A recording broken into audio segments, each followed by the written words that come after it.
दर्शकहरू नमस्कार। स्टेट टकमा यहाँहरूलाई हार्दिक स्वागत छ। म अनन्त अनुराग। आज 70औं अन्तर्राष्ट्रिय मानव अधिकार दिवस नेपालमा पनि विभिन्न कार्यक्रमहरू गरी मनाइँदैछ। नेपालमा पनि विभिन्न सङ्घ संस्थाहरूले मानव अधिकारका सम्बन्धमा विभिन्न आफ्ना कामहरू अगाडि बढाइरहे पनि नेपालले चाहे जस्तो अझै पनि मानव अधिकारको क्षेत्रमा काम हुन नसकेको विभिन्न रिसर्चहरूले विभिन्न अनुसन्धानहरूले बताइरहेका छन्। नेपाल सरकार अन्तर्राष्ट्रिय मानव सन्धिहरूको पक्षपाती हुन् र पनि कतिपय घटनाक्रमहरूलाई हेर्दा सरकारकै तर्फबाट मानव अधिकारको क्षेत्रमा नजरअन्दाज गरिएका घटनाहरू थुप्रै छन् र पनि हामी अन्तर्राष्ट्रिय रूपमा अन्तर्राष्ट्रिय मानव अधिकारका सन्धि सम्झौताहरूलाई अंगीकार गर्ने विषयमा प्रतिबद्ध रहेको कुरा बारम्बार दोहोर्याउँदै आएका छौँ। आज अन्तर्राष्ट्रिय मानव दिवसको अवसरमा हामी नेपालको सन्दर्भमा मानव अधिकारको अवस्था, चुनौती र हामीले भोग्दै आएको समस्याको बारेमा कुराकानी गर्ने जमर्को गरेका छौँ र हामीसँग एउटा नेपालको राजनीति परिवर्तनको कालखण्डमा राजनीतिबाट आफ्नो जीवन अगाडि बढाउनु भएका तर पछिल्लो समय मानव अधिकारको क्षेत्रमा रहेर प्रखर मानव अधिकार अभियन्ताको रूपमा आफ्नो परिचय बनाउन सफल हुनुभएका एकजना व्यक्तित्व हाम्रो स्टुडियोमा हुनुहुन्छ। हामीसँग हुनुहुन्छ कृष्ण सुवेदीजी। उहाँलाई स्वागत गरौँ। कृष्णजी, स्वागत गरे कार्यक्रममा। हजुर, धन्यवाद। मैले भूमिकामा बाँधे जस्तै नेपाल अन्तर्राष्ट्रिय मानव अधिकारको क्षेत्रका विभिन्न सन्धि सम्झौताका पक्षपाती हुन्। हामी हस्ताक्षर गरेका छौँ, प्रतिबद्धताहरू जनाएका छौँ र पनि धेरै घटनाहरू यस्ता भएका छन् जुन घटनाहरूलाई लिएर चाहिँ साँच्चै नेपालमा मानव अधिकारको अवस्था कस्तो छ भनेर कसैले प्रश्न गर्यो भने यही प्रश्न मैले तपाईँलाई गरेँ। नेपालमा मानव अधिकारको अवस्था कस्तो छ, के छ? अनन्तजी, यहाँलाई छोटोमा उत्तर दिने हो भने नेपालको मानव अधिकारको अवस्था एउटा सानो बालक जो उसमा सबै अङ्गहरू हुने गर्दछन्, उसका सबै अवयवहरू हुने गर्दछन्, तर पनि वयस्कले जस्तो उसले क्रियाशीलता दिन सक्दैन। लगभग यसरी सुरु गर्दाखेरि हुन्छ।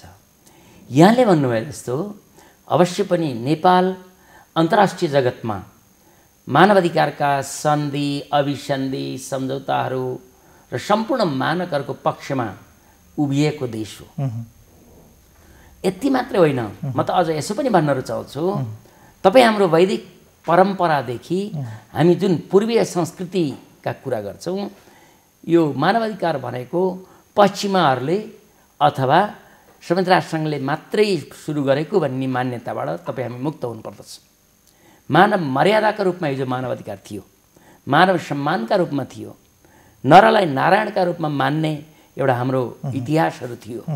तथापि बदलिँदो परिवेशमा मानव अधिकारलाई एउटा व्यवस्थित ढङ्गले यसलाई युगको आवश्यकता अनुसार एउटा अधिकारमुखी रूपमा व्याख्या गर्ने, यसलाई सङ्गठित गर्ने, यसलाई दस्तावेजीकरण गर्ने काम चाहिँ संयुक्त राष्ट्रसङ्घले गर्यो।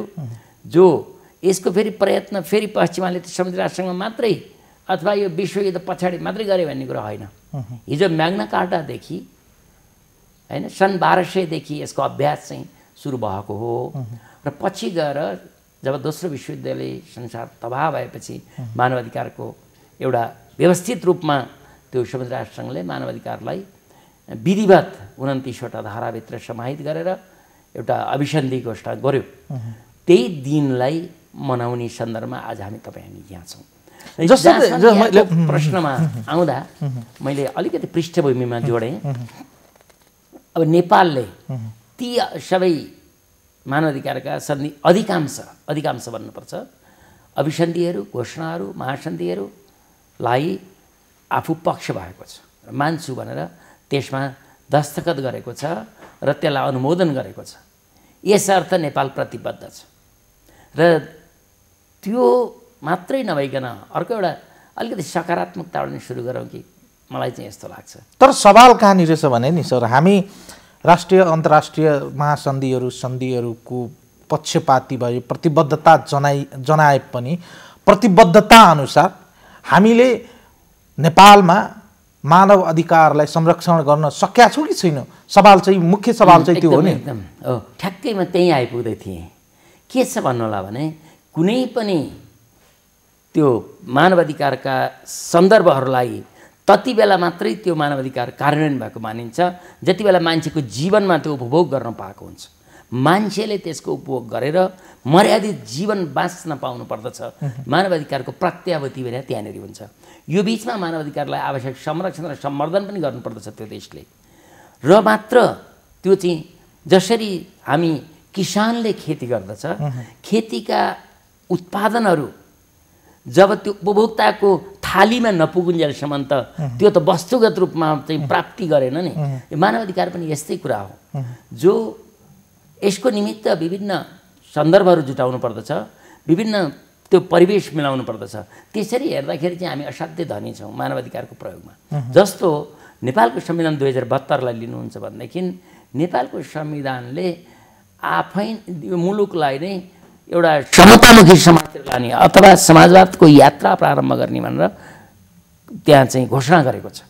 त्यति मात्र होइन, मानव अधिकारका सम्पूर्ण सवालहरूलाई हाम्रो संविधानले मौलिक अधिकारका रूपमा शिक्षा, स्वास्थ्य, जीविका र अनेकौं प्रकारका बालबालिका, अपाङ्गता भएकाहरू, वृद्धहरू, सिनियर सिटिजनहरू सबैको संरक्षणको ग्यारेन्टी गरेको छ।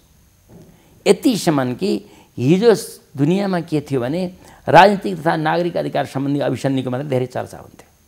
तर आज पछिल्लो कालमा आएर आर्थिक सांस्कृतिक अधिकारका कुराहरू, आर्थिक सांस्कृतिक सामाजिक अधिकारका कुराहरूलाई पनि त्यत्तिकै महत्त्वका साथ लिने, जबकि एउटा नेपालीले भोको भएर भोको बस्नु पर्दैन अबको नेपालको संविधानले।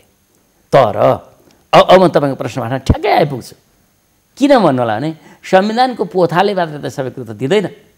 संविधान हामीले ल्यायौँ, ठुलो मूल्य चुकाएर नेपालमा एउटा नयाँ संविधान ल्यायौँ।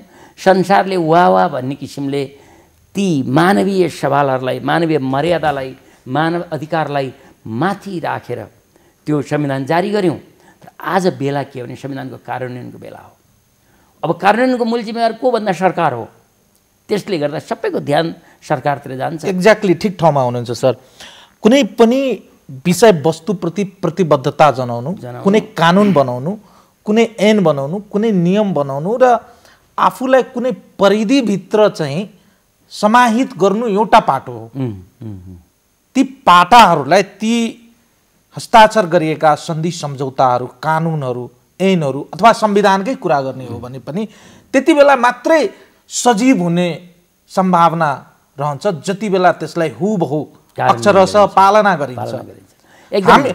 हामीलाई वा आम रूपमा चाहिँ के लागेको छ भने आम सर्वसाधारण नेपालीलाई के लागेको छ भने नेपालले वा नेपाली राजनीतिक दलले वा नेपाल सरकारले अन्तर्राष्ट्रिय रूपमा राष्ट्रिय रूपमा जति पनि मानव अधिकारका पक्षमा आफूलाई बचाउ गरिए पनि ती सन्धि सम्झौताहरूलाई चाहिँ प्रतिबद्धताहरूलाई चाहिँ लागू गर्ने कुरामा चाहिँ निकै कमजोर छ।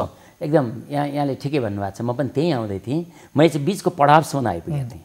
अझै अगाडि तपाईँको लोकप्रिय समाचार माध्यम मार्फत नागरिकहरूले प्रश्न बुझ्ने गरी भन्नुपर्छ। हाम्रो दायित्व त्यो हो। हामी कुनै फुलबुट्टा भरेर त्यो स्तर देखाउनको निमित्त जनताले नबुझ्ने कुरा गर्नु हुँदैन। राइट।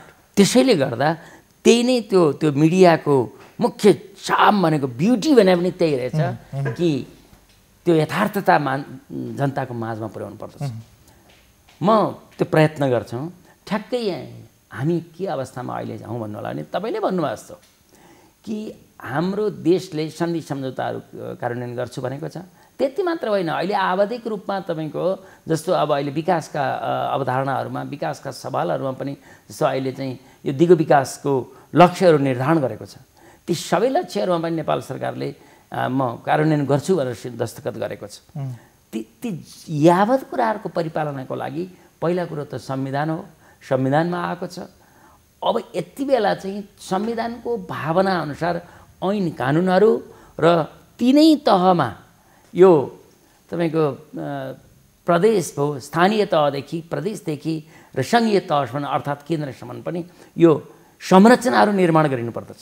भएका संरचनाहरूलाई बलियो बनाइनु पर्दछ। तब मात्र ती संरचनाहरूले वैज्ञानिक ढङ्गले फङ्सनिङ भयो भने अनि अघि नै हामीले भने जस्तो त्यो राम्रोसँग धान कुटेपछि अनि बल्ल त्यो भात पकाएर त्यो थालमा पस्किने हो। तपाईँले अघि भन्नुभएको कुरो चाहिँ जनताले जीवनमा भोग्न पाउनु पर्यो, मान्छेहरूले मानव अधिकार उपभोग गर्न पाउनु पर्यो, मानवीय मर्यादापूर्ण जीवन बिताउनु पाउनु पर्यो। अनि मानव अधिकारले त्यो व्यवस्था गरेका सुविधाहरू सहजता साथ उपभोग गर्न पाउनु पर्यो।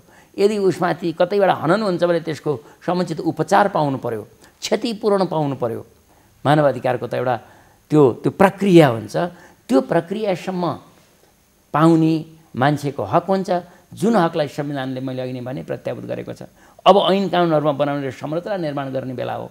ती संरचनाहरू निर्माण गरेर तपाईमाथि नै प्रश्न गरे है सर, तपाईमाथि नै प्रश्न गरे।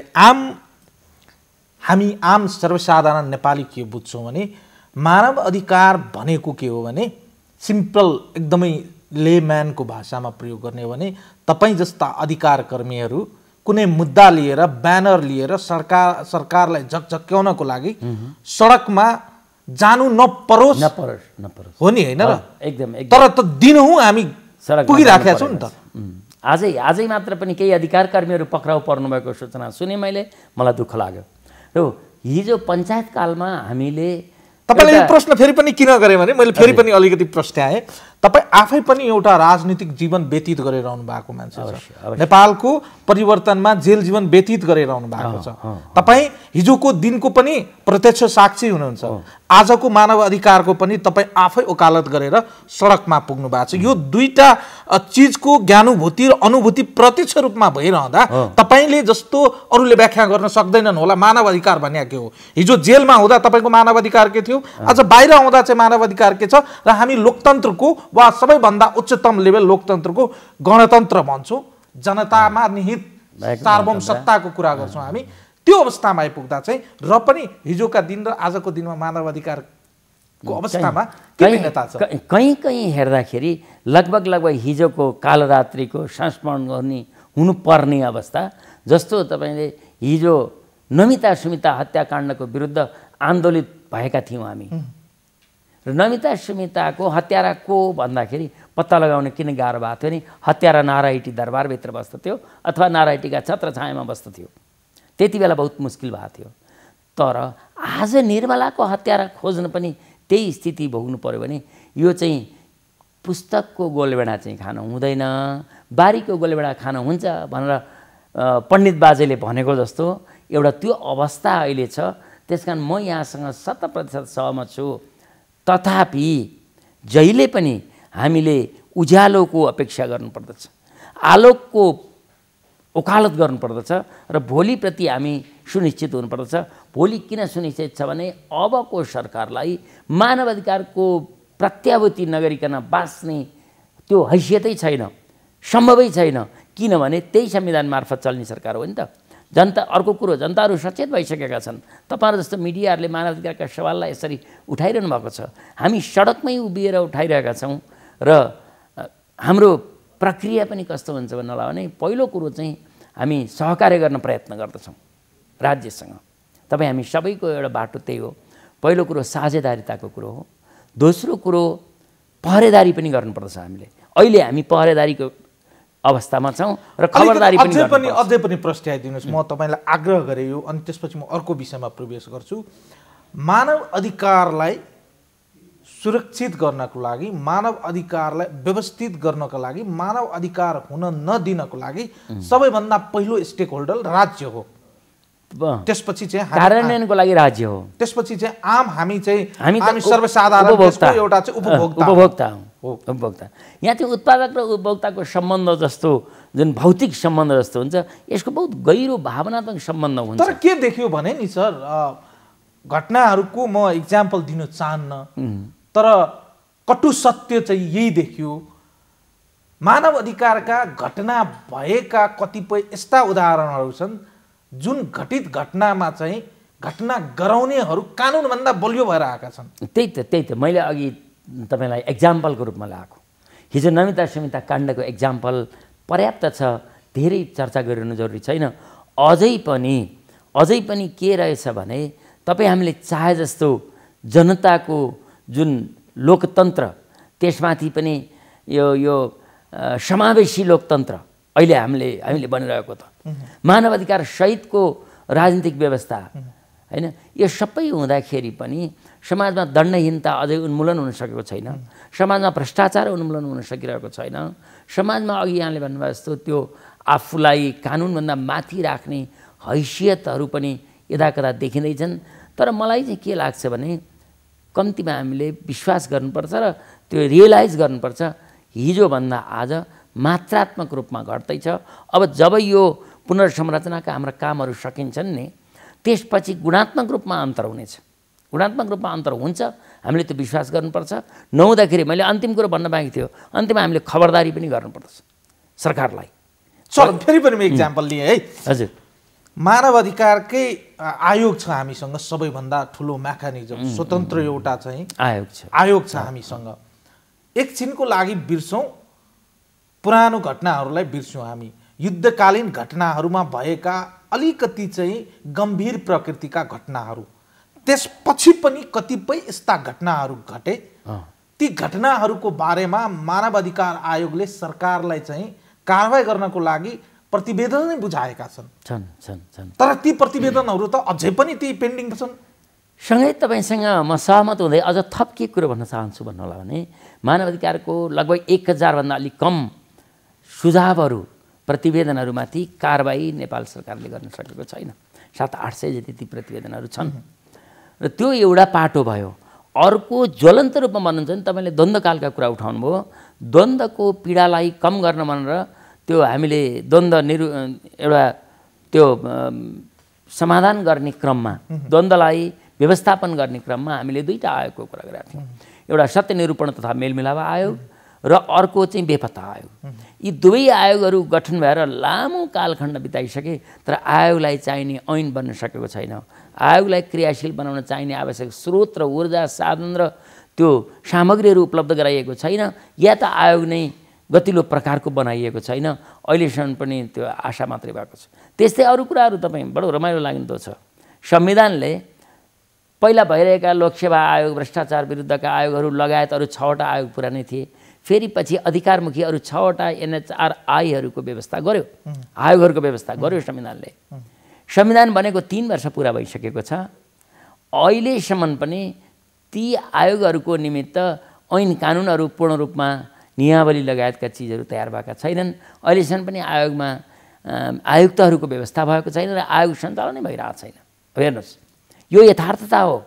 जब यसरी यी जम्मै संरचनाहरू आवश्यक हुन्छन्, युद्धकालमा जुन ज्यादातिहरू भएका छन्, युद्धकालमा जघन्य मानवाधिकारका त्यो हनन भएका छन्, ती घटनाहरूलाई खोजी गर्न, ती घटनाहरूको अनुसन्धान गर्नका लागि भनेर बनेका आयोगहरू 4 वर्षसम्म पनि पूर्णता पाउँदैन अथवा आयोगले केही पनि गर्न सक्दैन भने यो हाम्रो अर्को बिटर रियालिटी हो। यहीसँग प्रश्न आउँछ, कि तो यथार्थ भने चाहिँ नेपालमा ह्युमन राइट्स एब्युजहरूको कारक चाहिँ के त सर?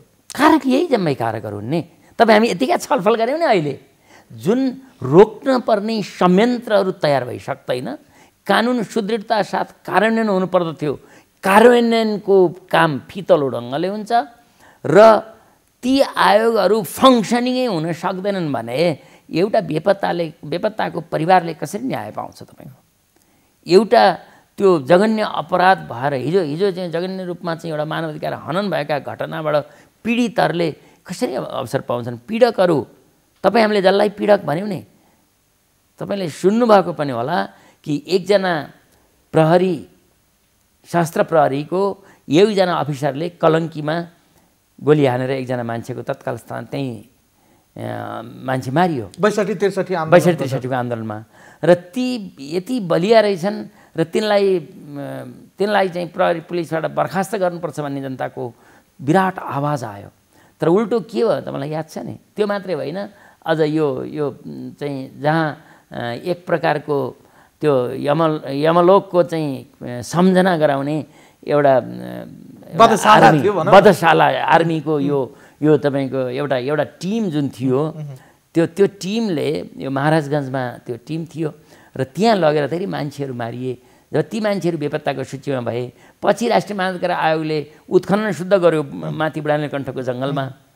त ती व्यक्तिहरू जो हिजो आरोपित मान्छेहरू त्यो जघन्य अपराधमा संलग्न रहेका मान्छे भनेर आरोपित भएका मान्छेहरू पछि बढोत्तरी भए। ती प्रहरी जसको थुप्रै फोटो प्रकाशन गर्यो नागरिक समाजले यहाँ, तिनै प्रहरीलाई विभिन्न कालखण्डमा प्रमोसन गर्दै गर्दै गर्दै आइजिपीको तहसम्म पुर्याइयो। हेर्नुहोस् त, यो विडम्बना होइन? यिनै हुन् आन्दोलन गर्ने, यिनै राजनेताहरू हुन्, सरकार चलाइरहेका छन्। त्यसैले गर्दा हामीले राजनीति जस्तो सुविधाको स्थलहरू छोड्दै खबरदारी गर्ने बाटोमा उभिनु परेको। हामी जस्ता धेरै मान्छेहरू यसरी उभिएका छन्। एउटा महत्त्वपूर्ण विषय उठाउनै मन लागेको छ। थुप्रै मानव अधिकारको अन्तर्राष्ट्रिय महासन्धिहरूमा चाहिँ नेपालले हस्ताक्षर गरेको छ। तर OP3CRC अथवा बाल अधिकार महासन्धिको तेस्रो इच्छाधीन आलेखमा अहिलेसम्म हस्ताक्षर नेपाल त्यसको चाहिँ प्रतिबद्धता वा हस्ताक्षर गरेका छैन। किन चाहिँ यसमा चाहिँ नेपाल हस्ताक्षर? असाध्यै राम्रो सान्दर्भिक सवाल उठाउनु भयो यहाँले। त्यो के हो भनेदेखि कतिपय अभिसन्धिहरूमा एउटा 9वटा महासन्धिहरू हामीले भन्छौँ, त्यो बिग ट्रिटीहरू भनेर भनिन्छन्, तीहरूमा 4वटामा त्यहीँभित्र अन्तर्निहित छ। त्यो यो कम्युनिकेसन प्रोसिडियर भन्छ यसलाई। त्यो सूचना अथवा चाहिँ यहाँ यदि रिमेडी पाइएन, न्याय पाइएन भनेदेखि कमिटीसम्म जाने, मानवाधिकार समितिसम्म जाने, संयुक्त राष्ट्रसङ्घसम्म जाने हकको प्रत्याभूति गर्दछ। यस्ता खालका चाहिँ सवालले यो तपाईँले उठाउनु भएको OP3CRC अर्थात् optional protocol 3 on the rights of the child हो, जुन चाहिँ यो 2011 डिसेम्बर 19 तारिकका दिन संयुक्त राष्ट्रसङ्घले चाहिँ पारित गर्यो र हामीले त्यही बेलादेखि भन्न थाल्यौँ। अहिले 7 वर्ष भइसकेको छ, नेपाल सरकारले पुरा गरेन। त्यसको चुरो कुरो चाहिँ के हो भने, जिस चाहिँ के हो भने, यदि नेपालको न्याय प्रणालीले उपचार पाएन कुनै पीडितले भने त्यो committee on the rights of the child, त्यो बाल अधिकार महासन्धि समितिसम्म, जेनेभासम्म जाने अधिकार प्रत्याभूत गरेको हुन्छ त्यो समितिले। अब त्यसमा चाहिँ त्यसलाई राज्यले पक्ष नहुँदा, त्यसलाई चाहिँ अनुमोदन नगर्दाखेरि के हो भने बाल अधिकार महासन्धि पनि पूर्ण भएन। ती बालबालिका भने त भोइस विहीन हुन् नि, आवाज विहीन हुन् नि। अथवा अहिलेकै घटनालाई हेर्ने हो भने अहिले जसरी निर्मला पन्तको घटना आइरहेछ, घुमेर बसिरहेको छ, यसले चाहिँ यो सन्धिमा हामीले हस्ताक्षर गरेको हो, यसलाई चाहिँ अन गरेको हो, हामी चाहिँ अन्तर्राष्ट्रिय ठाउँमा चाहिँ जान त सक्थ्यौँ। तर त्यो पनि के छ भन्नाले अहिले तपाईँ हामीले यो भने जस्तो गरी आजको भोलि नै अन्तर्राष्ट्रिय समितिमा जाने अवस्था होइन। त्यसले गर्दा सरकार पनि नतर्सियोस् र यो बाल अधिकार महासन्धि जस्तो सन्धिलाई पूर्ण गर्नलाई यो OP3 चाहिँ सही गरोस्, यसको पक्ष बनोस् भन्ने हामी अपेक्षा त राख्छौँ। तर प्रोसेस चाहिँ के हुन्छ भन्नु होला भने, नेपालको न्याय प्रणालीको प्रारम्भिक भनेको चाहिँ गाउँपालिका र नगरपालिकाहरूमा उपमेयरको अध्यक्षतामा न्यायिक समिति छ। त्यो समिति प्रारम्भिक चरण हो। त्यहाँबाट नभएपछि जिल्लाका अदालतहरू छन्, उच्च अदालतहरू छन् र सर्वोच्च अदालत छ। यी जम्मै तहहरूबाट पनि न्याय नपाएमा मात्र committee on the rights of the चाइल्डमा यो उजुरी जाने हो। या स्वयंले गर्दछ या अथवा वारिसले पनि गर्दैन पाउने व्यवस्था त्यो सन्धिमा व्यवस्थित गरिएको छ। अर्को महत्त्वपूर्ण, अहिले चाहिँ आम रूपमा हामी सामाजिक सञ्जालको जमाना आइपुगेका छ। कतिपय घटनाहरू चाहिँ हिजोका दिनमा चाहिँ मुखरित हुँदैनन् थियो, अहिले चाहिँ मान्छेले एउटा चाहिँ आफ्नो आवाज बुलन्द गर्नको लागि चाहिँ एउटा प्लेटफर्म चाहिँ पाएकै हुन्। मानवाधिकार चाहिँ हाम्रो कन्टेक्स्टमा, नेपालको कन्टेक्स्टमा राष्ट्रिय अभियान अझै पनि बन्न सकेको छैन। यहाँले ठिकै भन्नुभयो। यो सोसियल मिडियालाई, त्यसको महत्त्वलाई उठाउँदै अनि अभियान किन बनेन भनेर भन्नुभयो। यो व्यवस्थित रूपमा मानव अधिकारै भनेर नभने पनि जब मान्छेलाई अन्याय हुन्छ नि, एउटा कमिला पनि तपाईँले कुल्चिनुभयो भने फर्केर टोक्छ त्यसले। जब अन्याय हुन्छ, जब चाहिँ अनाचार हुन्छ, जब त्यो अन्यायको अनुभूत गर्छ नि मान्छेले, त्यो विभिन्न ढङ्गले प्रस्तुत गर्छ। मानव अधिकार त्यस्तो चाहिँ सवाल हो, सन्दर्भ हो, जसले त्यो हुन नदिनको लागि व्यवस्थित गर्दछ समाज व्यवस्थालाई। एउटा मानव मर्यादा र एउटा मानवीय गरिमालाई उच्च उठाउनको लागि यसले व्यवस्थित गर्दछ। तर अभियान किन बनेन भनिरहँदाखेरि तपाईँ 16 दिने अभियान हेर्नुहोस् त, अहिले यो महिला हिंसाको विरुद्ध 16 दिने अभियान हामीले सुदृढता साथ उठायौँ। यति ठुलो एउटा राष्ट्रिय अन्तर्राष्ट्रिय तहसम्म पनि चर्चा भएको छ। जस्तो हालसालै अहिले यही पिरियडमा आज 10 डिसेम्बरको दिन तपाईँ र म यहाँ वार्ता गर्दैछौँ, छलफल गर्दैछौँ। अनि आजको दिन भनेको UDHRको दिन हो, अत्यन्त महत्त्वपूर्ण यो मानवाधिकारको विश्वव्यापी घोषणा भएको दिन हो। आज 70औँ वर्षको वर्षगाँठ मनाइरहँदा नेपाली मानवाधिकारवादीहरू एउटा यो महाभेलाका रूपमा मनाइरहेका छन्। हामी एक हप्तासम्म मनाउने ढङ्गले मनाइरहेका छौँ। आजै भर्खरै अघि त्यहाँ राष्ट्रिय मानवाधिकार आयोगमा कार्यक्रम हो, प्रधानमन्त्रीज्यूको प्रमुख आतिथ्यमा। अस्ति हामीले महाभेलाको उद्घाटन गऱ्यौँ, उपप्रधानमन्त्रीज्यू त्यहाँ हुनुहुन्थ्यो। हामीले पद्मरत्न तुलाधर लगायतकालाई चाहिँ राष्ट्रिय सम्मान दियौँ, मानवाधिकार सम्मानहरूले सम्मानित गऱ्यौँ। व्यापक रूपमा चाहिँ पत्र पत्रिकाहरूमा आयो, मान्छेहरूले सुने, व्यापक एउटा प्रचार प्रसार गर्न तपाईँ जस्तो मिडियाहरूले सपोर्ट गर्नुभयो। त त्यस्तै गरेर अगाडि जाने क्रममा अभियान पटक्कै भएको छैन। होइन, आज किन निर्मलाले न्याय पाउनु पर्यो भनेर भन्छ भने नि त्यो मानवाधिकार खोजेको हो, मानवाधिकार बोलेको हो।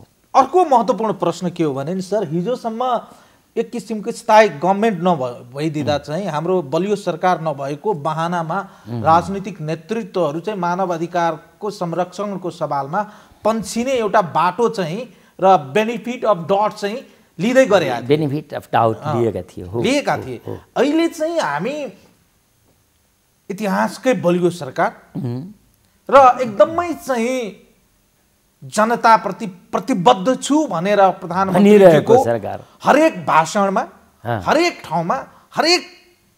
ठाउँमा बोल्नु हुँदा चाहिँ उहाँले कमिटमेन्ट देखाइरहनु हुँदा अहिलेको अवस्थामा मानव अधिकारका घटनाहरू घटित भइरहँदा सरकार पन्छिने ठाउँ छ र भने? पन्छिने ठाउँ त छैन, पटक्कै छैन। त्यही भएर हामीले अस्ति मानवाधिकार यो महाभेलाको उद्घाटन समारोहमा प्रश्न राख्ने काम भयो।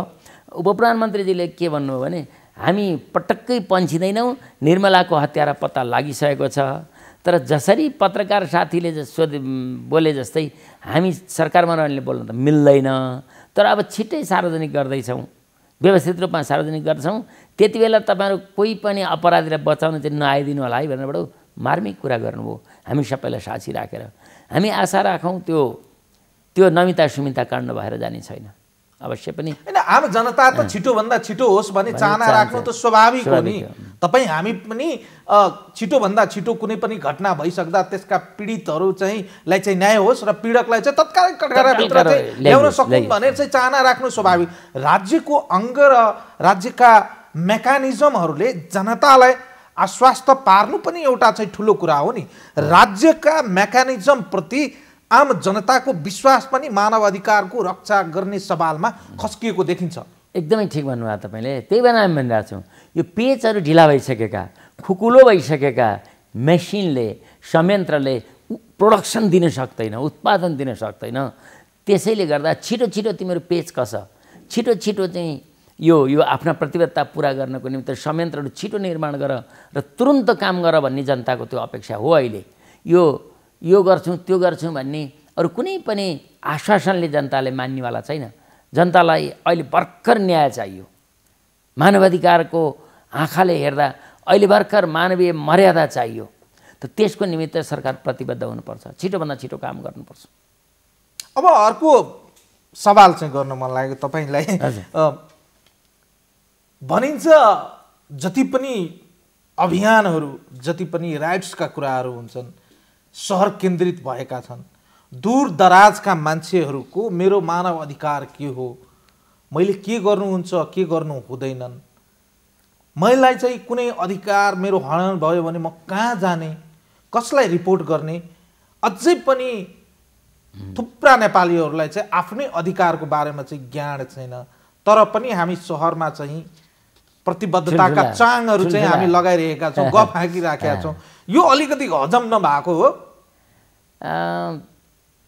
यहाँको भनाइमा के सत्यता छ, तर त्यसलाई पनि के हो भन्नुला भने अहिले त सिंहदरबार त गाउँ गाउँमा पुग्यो हो नि त। 753वटा चाहिँ सरकार त छ नि त।